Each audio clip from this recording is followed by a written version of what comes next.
Eles precisavam ouvir sobre o reino de Deus muito mais do que serem curados no físico, ou então de repente ver milagres ou ver a multiplicação acontecer da noite para o dia. Eles precisavam ser ensinados. E como nós precisamos ser ensinados também?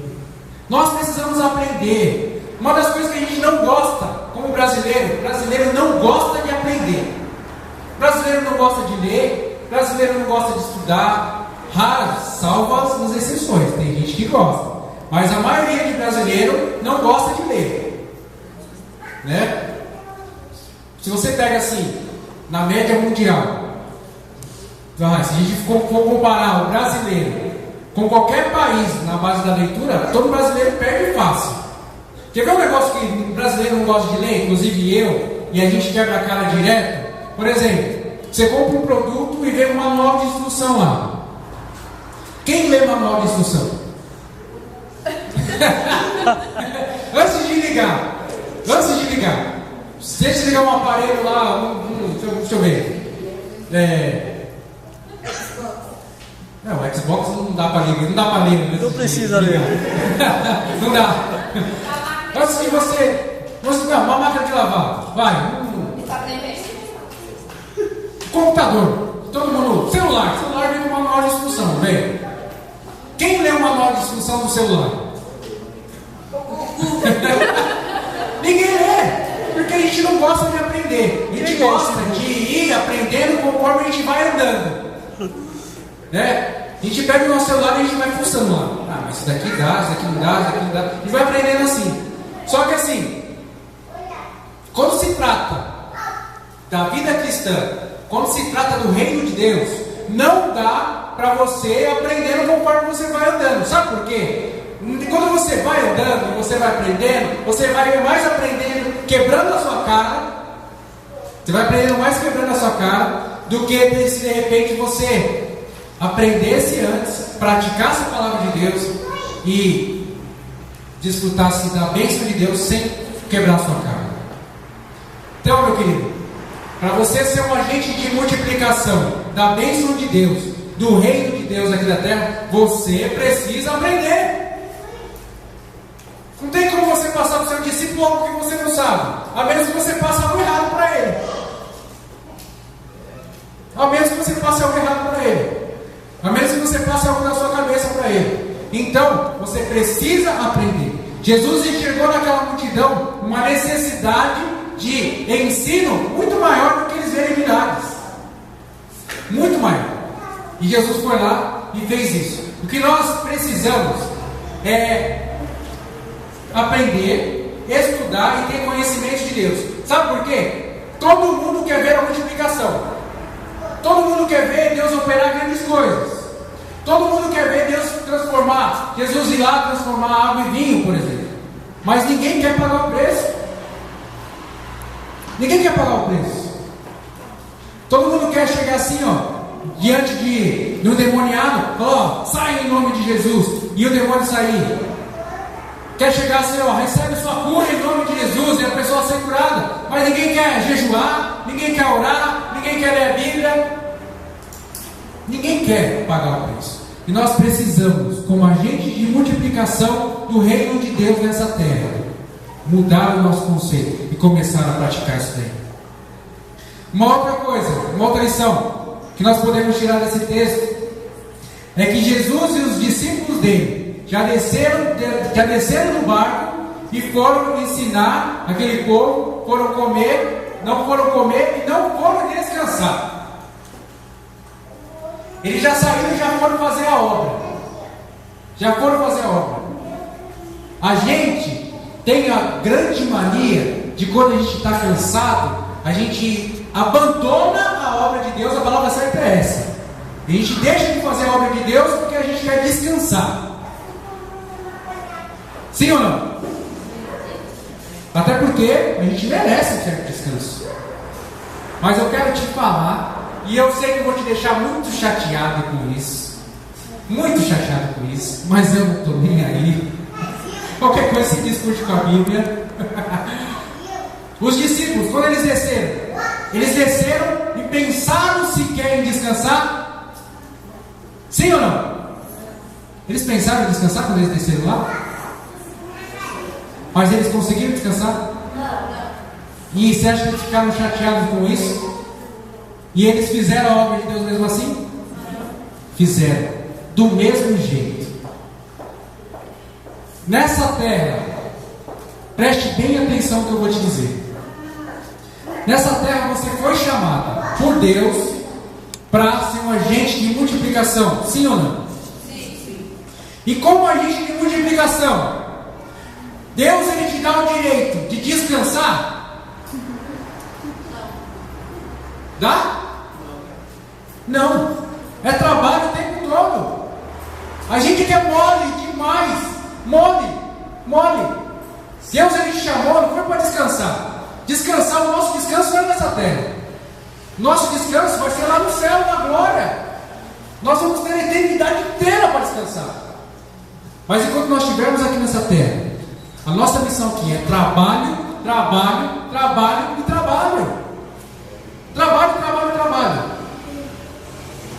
Te deixei chateado, né?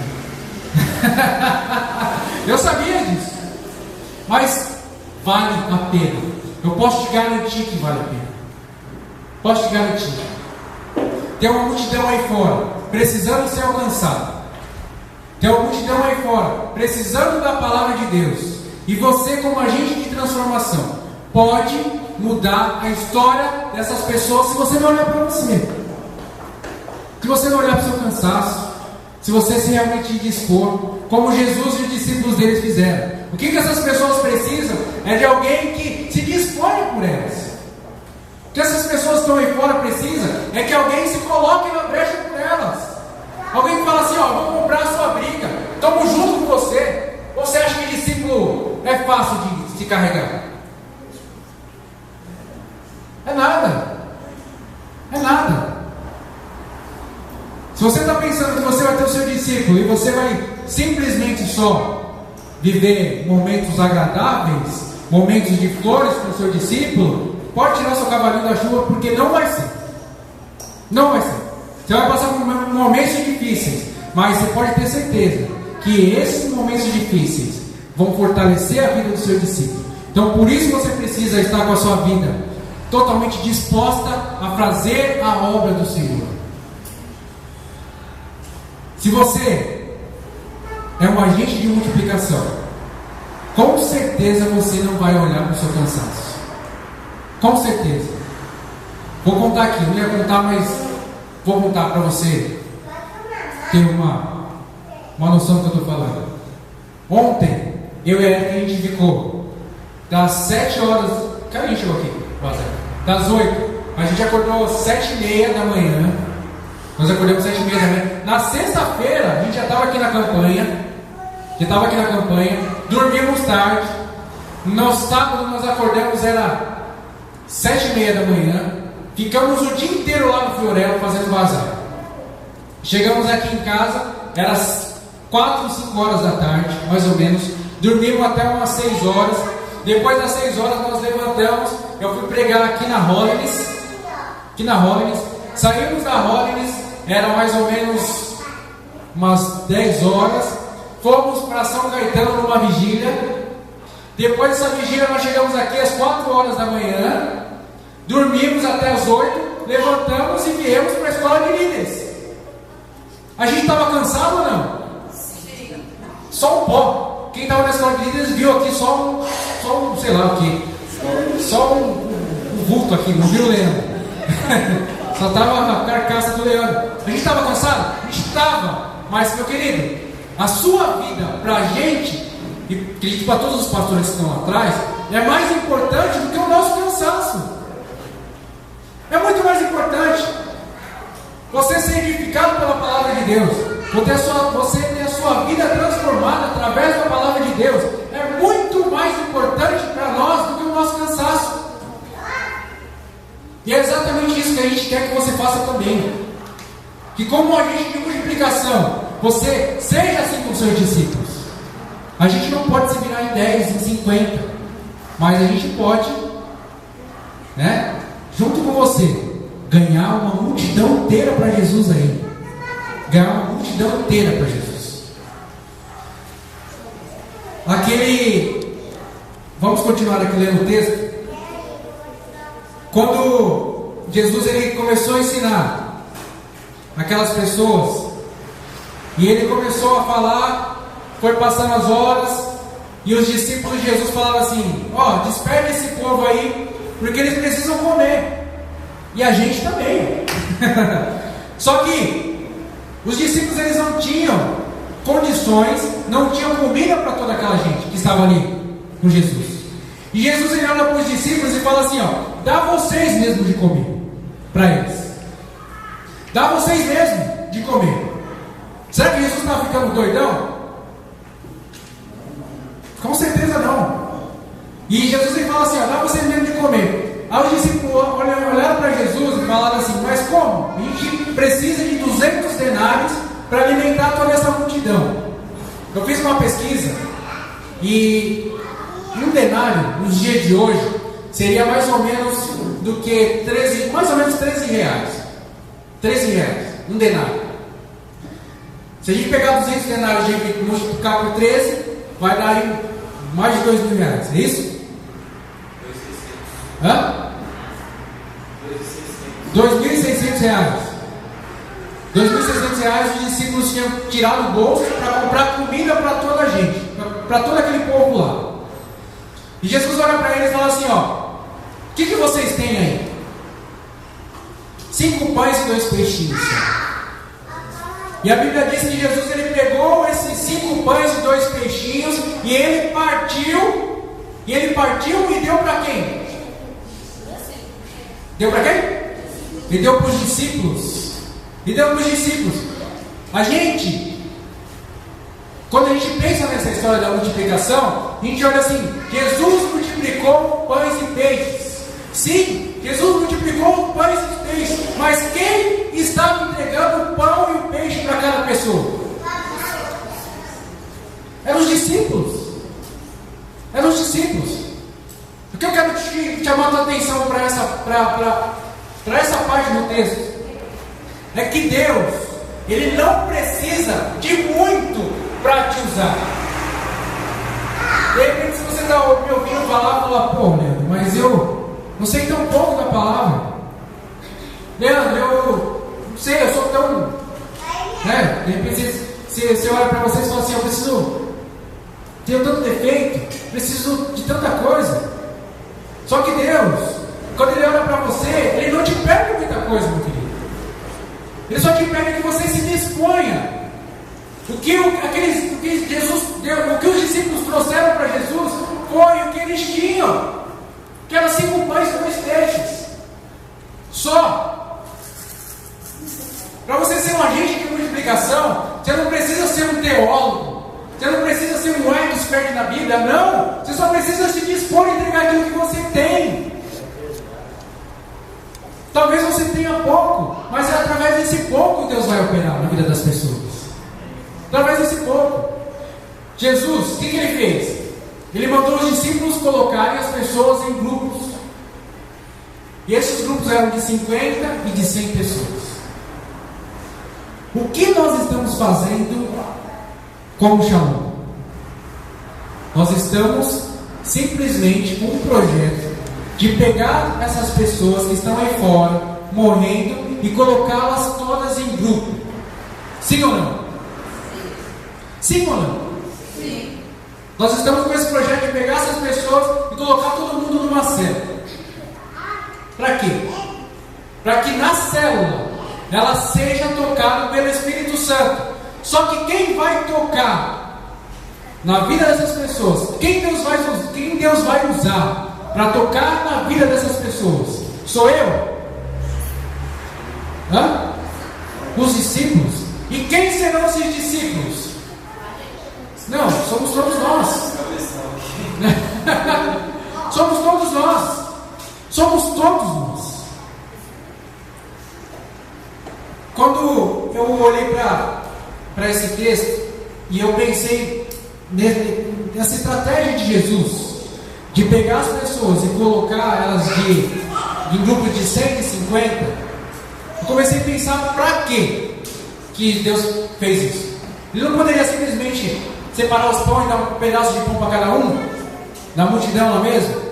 Só que quem já esteve numa multidão? Quem já teve? Quem já foi a um show? Sei lá, uma greve, sei lá, uma coisa desse tipo, onde você entra numa multidão e você fica lá no meio de um monte de gente que não é nada agradável. Já se fala do trem lotado, já não precisava nem falar de multidão. Só o trem lotado já é terrível. Quando você está numa multidão e você está numa multidão faminta, se aparecer uma bala no meio daquela multidão, o que acontece? Quem já viu aqueles vídeos da África lá? Ai, cara.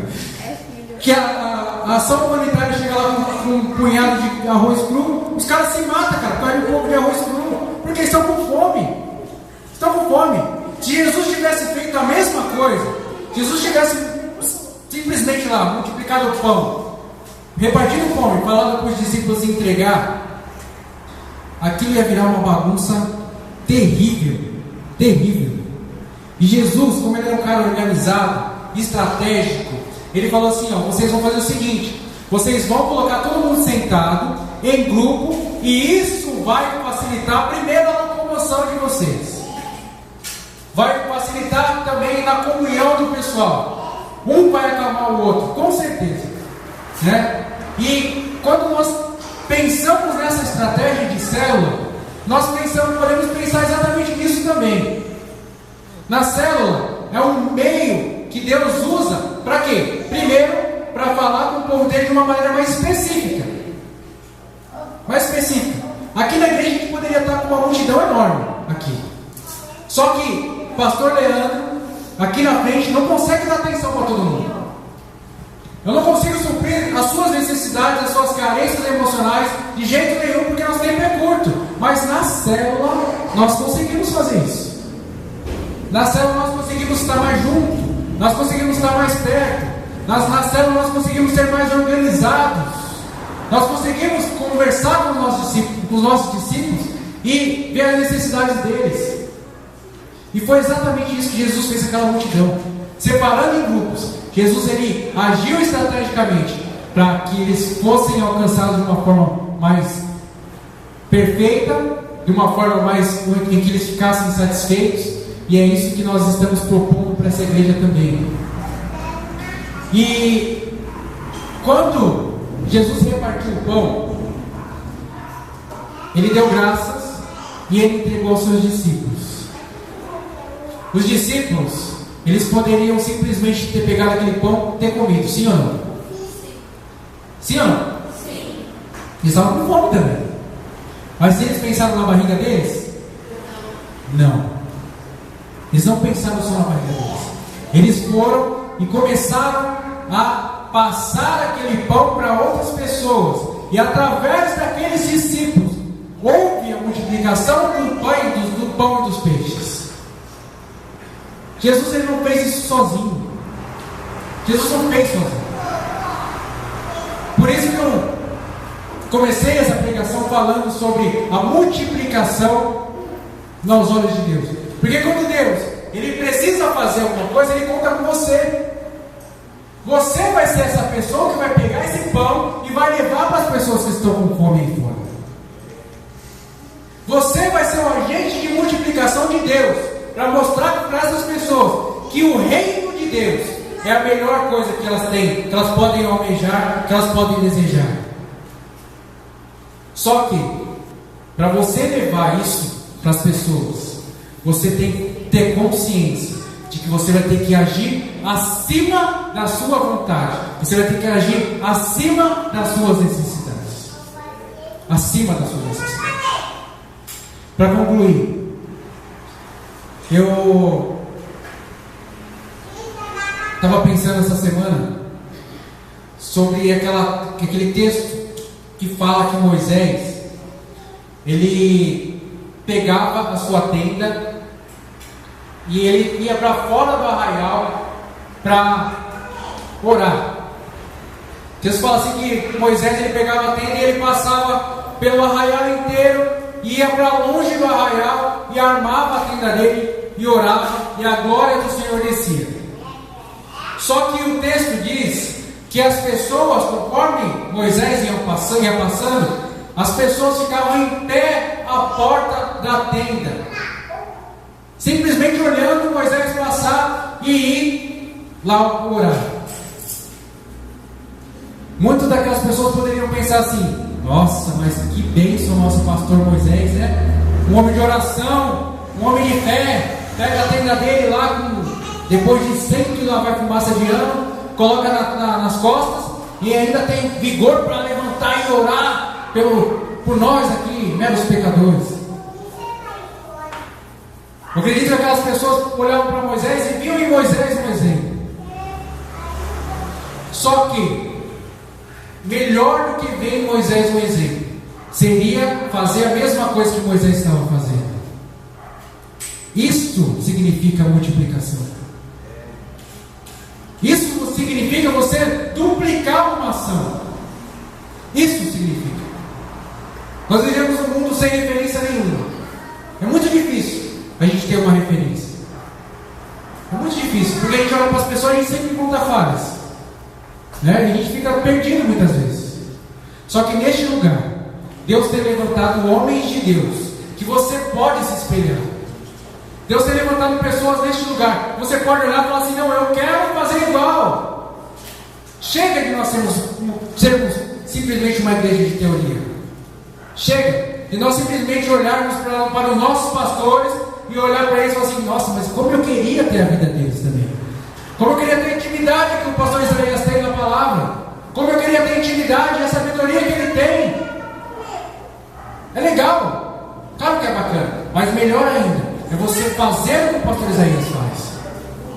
É você orar da mesma forma que ele ora. É você jejuar da mesma forma que ele jejua. É você ler a Bíblia da mesma forma que ele lê. Isso é multiplicação. Isso é multiplicação. E você pode passar isso para os seus discípulos também. E é isso que Deus deseja da sua vida, em nome de Jesus. Amém? Você está disposto a ser um agente de multiplicação do Senhor? Sim? Então fique em pé. E antes de passar a palavra para o pastor Isaías, eu quero orar com você.